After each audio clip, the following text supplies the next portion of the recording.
সদস্যবৃন্দ এবং সরকারকে আন্তরিকভাবে কৃতজ্ঞতা ধন্যবাদ জানাই যে আমাদের কমিশন, দুর্নীতি দমন কমিশন, সংস্কার কমিশনের উপরে আমাদের উপরে আস্থা রেখে যে গুরু দায়িত্ব অর্পণ করা হয়েছিল।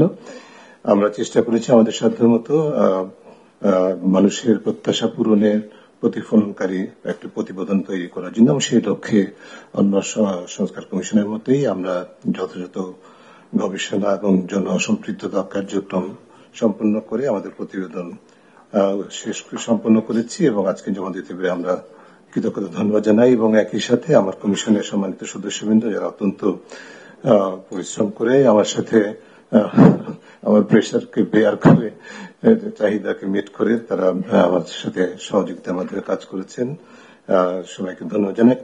মন্ত্রিপরিষদ সচিবালয় থেকে আমরা পর্যাপ্ত সহযোগিতা পেয়েছি, যখন যেভাবে চেয়েছি সেটা পেয়েছি, তাদেরকে ধন্যবাদ জানাই। আমি খুব সংক্ষেপে আমাদের যে প্রতিবেদনটি সেখানে 47টি মোট সুপারিশ আছে, সেগুলোর মধ্যে থেকে উল্লেখযোগ্য কয়েকটি বিষয় যেগুলো মোটা দাগে স্ট্র্যাটেজিক বা কৌশলগত, সেগুলোর উপরে আমরা গুরুত্ব দিয়ে কয়েকটি বিষয় উত্থাপন করছি সংক্ষেপে। প্রথমে হচ্ছে যে আমরা যে বিষয়টি দেখেছি সেটা হচ্ছে যে দুর্নীতি দমন কমিশনের মতো প্রতিষ্ঠান কোন দেশে একক মতো বাংলাদেশেও এককভাবে দুর্নীতি নিয়ন্ত্রণ করতে পারে না। তার উপরে কেন্দ্রীয় দায়িত্ব দুর্নীতি নিয়ন্ত্রণের, কিন্তু তার জন্য একটা উপযোগী রাষ্ট্রীয় এবং সামাজিক পরিবেশ লাগে। পুরো রাষ্ট্র এবং সমাজকে সম্পৃক্ত করতে হয় দুর্নীতিবিধি অবকাঠামোতে।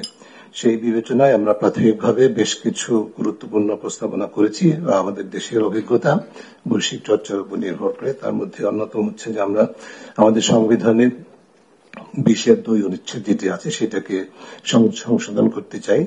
সেটি হচ্ছে যে সেখানে সুনির্দিষ্টভাবে ক্ষমতার অপব্যবহারের বিরুদ্ধে সাংবিধানিক একটা অঙ্গীকার, অর্থাৎ রাষ্ট্রীয় এবং আইনি ক্ষমতাটাকে অপব্যবহার করে ব্যক্তিগত স্বার্থে সুবিধা অর্জনে যে ধারা প্রতিষ্ঠিত হয়েছে বাংলাদেশে, সেটাকে তার বিরুদ্ধে একটা সাংবিধানিক অঙ্গীকার লাগবে। যেটা সুযোগ আমাদের সংবিধানে আছে, 20(2) অনুচ্ছেদে এই সম্পর্কিত অনুপার্জিত আয় অবৈধ বিষয়টি ঘোষণা করা আছে। এর সাথে আমরা এই বিষয়টি জোরালোভাবে সংযুক্ত করতে চাই সুনির্দিষ্টভাবে। দ্বিতীয় যেটি সেটি হচ্ছে যে আমাদের বাংলাদেশে কোনো জাতীয় দুর্নীতি বিরোধী কৌশল নাই, কোনো নীতিমালা নাই। আমরা প্রস্তাব করছি, জোরালোভাবে সুপারিশ করছি যে একটি কৌশল প্রণয়ন করতে হবে যার মধ্যে এই যে রাষ্ট্রীয় এবং সামাজিক কাঠামোকে শুধু দুর্নীতি বিরোধী শুধু প্রত্যয় না, সক্ষমতা বৃদ্ধির জন্য যে অঙ্গীকারগুলো দরকার, দায়িত্ব এবং কর্তব্য সেটি নির্ধারণ করা, বিশেষ করে সকল রাষ্ট্রীয় এবং অরাষ্ট্রীয় প্রতিষ্ঠান এবং ক্ষেত্রে সেটির জন্য প্রযোজ্য হবে। এবং এই কৌশলটি প্রতিপালিত হচ্ছে কিনা সেটি পরিবীক্ষণ, পর্যবেক্ষণ, মূল্যায়নের জন্য আমরা প্রস্তাব করেছি সংবিধানের 77 অনুচ্ছেদের সাথে সামঞ্জস্যপূর্ণভাবে ন্যায়পাল একটা কার্যালয় প্রতিষ্ঠা করা, যার দায়িত্ব হবে এই কৌশলের বাস্তবায়নের পরিবীক্ষণের বা প্রতিপালনের মূল্যায়ন করা ধারাবাহিকভাবে, নিয়মিতভাবে। এরপরে যে বিষয়টি আমরা জোরালোভাবে সুপারিশ করেছি সেটি হচ্ছে যে বৈধ আয়ের সাথে অসামঞ্জস্যপূর্ণ সম্পদ, অর্থাৎ সাধারণত যেটি বলা হয় কালো টাকা বৈধতা দেওয়ার যে বাৎসরিক রীতি আমাদের রাষ্ট্রীয় বা সরকারি ভাবে প্রতিষ্ঠিত করা হয়েছে বাংলাদেশে, সেটি চিরতরে বন্ধ করতে হবে। এরপরে রাষ্ট্রীয় এবং আইনি ক্ষমতার অপব্যবহারের অন্যতম যে আইনি সক্ষমতার ঘাটতি বাংলাদেশে, সেটা হচ্ছে যে আমাদের দেশে কোন স্বার্থের দ্বন্দ্ব নিরসন প্রতিকার আইন নাই। আমাদের এই ধরনের একটা আইন প্রণয়ন করতে হবে যার মাধ্যমে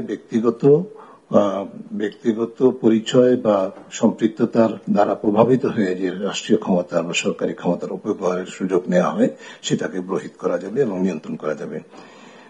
এরপরে একটি গুরুত্বপূর্ণ খাত যে বিষয় সেটি যেটি সাম্প্রতিকভাবে বিশেষভাবে আলোচিত হয়েছে, আমরা দীর্ঘদিন পর্যবেক্ষণ করেছি আমাদের দেশে যে বড় ধরনের দুর্নীতি হয়, অর্থ পাচার হয়, লুণ্ঠন হয়। বিশেষ করে অর্থ পাচার, যে আলোচিত অর্থ পাচারের ঘটনাগুলো সেটি যে মাধ্যমে হয়েছে সেটা হচ্ছে যে বেনামী কোম্পানি বা প্রতিষ্ঠানের বেনামী মালিকানা। এই বিষয়টিকে প্রতিহত করার জন্য আমরা বিভিন্ন দেশের চর্চার সাথে সামঞ্জস্য রেখে আমাদের দেশে সকল প্রকার কোম্পানি, ট্রাস্ট এবং ফাউন্ডেশন বা এই জাতীয় প্রতিষ্ঠানের প্রকৃত মালিকানা, চূড়ান্ত মালিকানা তথ্য প্রকাশযোগ্য এবং একটি রেজিস্টার হবে, সেই রেজিস্টারে পাবলিকলি অ্যাক্সেসেবল হবে, এরকম একটি আইন এবং রেজিস্টার প্রণয়নের আমরা পরামর্শ সুপারিশ দিচ্ছি।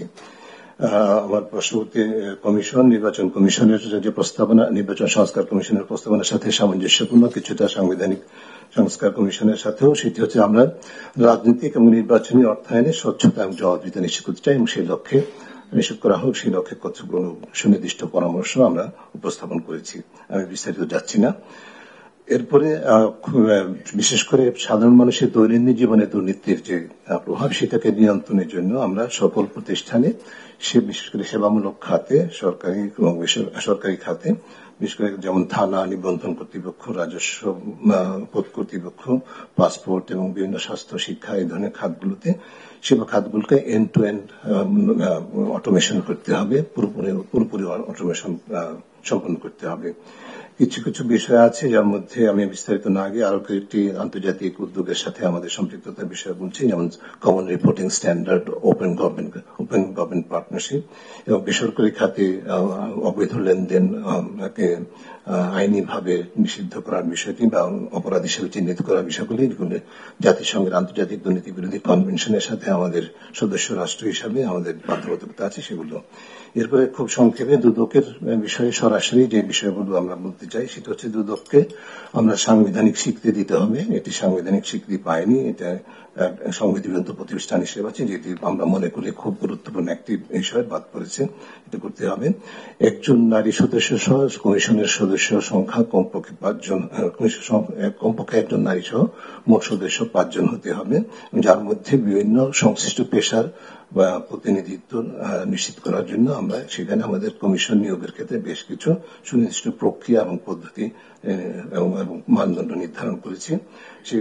এর পাশাপাশি কমিশনে যে আমরা একটা স্বাধীন নিরপেক্ষ কমিশন চাই, কিন্তু কোন স্বাধীনতাই সীমাহীন নয়।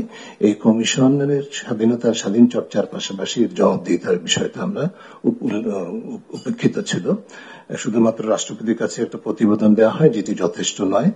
আমরা জনগণের কাছে জবাবদিহির জন্য একটা প্রক্রিয়া পরামর্শ দিয়েছি। আমার সময় শেষ, নিতে বুঝতে পারছি। সেই প্রক্রিয়াটি সম্পর্কে আমরা সুনির্দিষ্ট পরিকল্পনা এবং যেটা স্ট্যান্ডার্ড অপারেটিং প্রসিডিওর সেগুলো নির্ণয়ন সাপেক্ষে এটা নিশ্চিত করা হবে, সেই পরামর্শ দিয়েছি।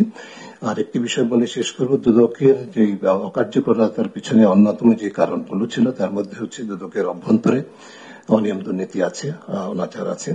সেটি প্রতিষ্ঠা হচ্ছে বিভিন্ন কারণে, রাজনৈতিক প্রভাব, আমলাতান্ত্রিক প্রভাবের কারণে বিভিন্নভাবে, এবং পেশাগত বৈষম্য আছে দুদকে। এই বিষয়কে নিয়ন্ত্রণ করার জন্য আমরা সুনির্দিষ্ট বেশ কিছু পরিকল্পনা প্রস্তাবনা করেছি, যার মধ্যে অন্যতম হচ্ছে দুদকের যারা বর্তমান কর্মীদের মধ্যে যাদের বিরুদ্ধে দুর্নীতির অভিযোগ আছে, অনাচারের অভিযোগ আছে, তাদেরকে একটা বিশেষ উচ্চ ক্ষমতা সম্পন্ন টাস্কফোর্সের মাধ্যমে তাদেরকে অপসারণ করতে হবে, জবাবদিহির আয়ত্তে আনতে হবে বিচারিক প্রক্রিয়ার মাধ্যমে। পাশাপাশি দুদকের আমরা এমন একটা প্রতিষ্ঠান চাই যার মধ্যে যারা কর্মী হিসাবে থাকবেন সকল পর্যায়ে তাদের এক ধরনের সেন্স অফ ওনারশিপ থাকবে, প্রাইড থাকবে যে তারা রাষ্ট্রীয় গুরুত্বপূর্ণ একটা প্রতিষ্ঠানে কাজ করছে। সেই জন্য যেরকম প্রণোদনার দরকার, সেই জন্য আমরা বিভিন্ন সুনির্দিষ্ট প্রস্তাবনা করেছি, ইনক্লুডিং হায়ার স্কেল, মানে বেতন ভাতার যে স্কেলটা সেটা সরকারি স্কেলের তুলনায় কমপক্ষে দ্বিগুণ প্রস্তাবনা করেছি আমরা। কিন্তু পাশাপাশি এটা কিন্তু এই শর্ত সাপেক্ষে যে এই প্রতিষ্ঠানের নৈতিক স্ট্যান্ডার্ড এবং স্বচ্ছতা জবাবদিহিতার ক্ষেত্রটি হবে সর্বোচ্চ মানের, এবং সেটা দুইটার সাথে সমন্বয় করে এরকম একটা প্রতিষ্ঠান আমরা নিশ্চিত গঠিত হবে আমরা চাই, যেটি দৃষ্টান্ত স্থাপন করে মানুষের আস্থাটা ফেরত পাবে। আমি সবশেষে বলবো যে আমাদের সুনির্দিষ্ট যে সুপারিশগুলো আছে সেগুলো বাস্তবায়নের জন্য আমরা আমাদের প্রস্তাবনা যে কমিশনের বিবেচনা অনুযায়ী একটা পথরেখা প্রস্তাব করেছি, যার মধ্যে যে সুপারিশগুলো আছে তার মধ্যে স্বল্প, মধ্যম, দীর্ঘ মেয়াদে বাস্তবায়নযোগ্য আমরা সুপারিশগুলো এবং কোন কর্তৃপক্ষ সেটা বাস্তবায়ন করবে সেটাও চিহ্নিত করেছি। স্বল্প বলতে 6 মাসের মধ্যে, মধ্যম 18 মাস এবং দীর্ঘ মেয়াদ বলতে 48 মাসের মধ্যে আমাদের বিবেচনায় সমস্ত প্রস্তাবনাগুলি বাস্তবায়ন করা সম্ভব। অনেক ধন্যবাদ সময়ের জন্য।